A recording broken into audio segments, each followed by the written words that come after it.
Cyber నేరాలు చేసి కొల్లగొట్టినటువంటి డబ్బుని వేరే అకౌంట్‌లోకి ట్రాన్స్‌ఫర్ చేయడానికి అకౌంట్‌లని అద్దెకి తీసుకుంటున్నారు. ఎందుకంటే ఆ నేరాలు వాళ్ళకి రాకుండా, వాళ్ళ యొక్క అకౌంట్లు తెలియకుండా, వాళ్ళ యొక్క వివరాలు తెలియకుండా గొప్ప తెలివిగా బీహార్‌లో ఇలా అద్దెలకి అకౌంట్లు తీసుకున్నటువంటి సంఘటన పోలీసులేమొచ్చేసి బయటపెట్టారు. ఇందులో 25,00,00,000 రూపాయలు నేరం చేస్తే, ఈ సైబర్ ఫ్రాడ్‌తో చేస్తే, దీనికోసమని చెప్పి ఆ బీహార్ వాళ్ళకి కేవలం 3,000 రూపాయల నుంచి 5,000 రూపాయలు ఇస్తున్నారు ఒక్కొక్క ట్రాన్సాక్షన్‌కి. మొత్తం 25,00,00,000 పడ్డాయి 3 అకౌంట్లలో.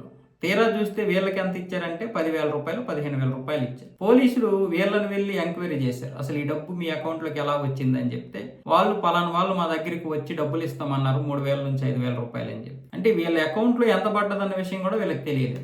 ఆ విధంగా 3,000కో 5,000కో ఆశపడిపోయారు. అంటే మీరు విన్నారో లేదో, ఒక 20-25 సంవత్సరాల క్రితం బీహార్‌లో ఎలాంటి పరిస్థితులు ఉండేవో మరి. ఒక కేజీ బియ్యం ఇస్తే హత్య చేస్తారు అనే ఒక ఇది ఉండేది. బీహార్ వాళ్ళు అంత ఆకలితో అలంటించిపోయేవారని ఒక నానుడు ఉండేది. అది వాస్తవమే. ఈ రోజుకి కూడా పరిస్థితులు ఎలా ఉన్నాయంటే, ఆ రోజు కేజీ బియ్యం ఈ రోజు ఒక 5,000 వరకు వచ్చాయి.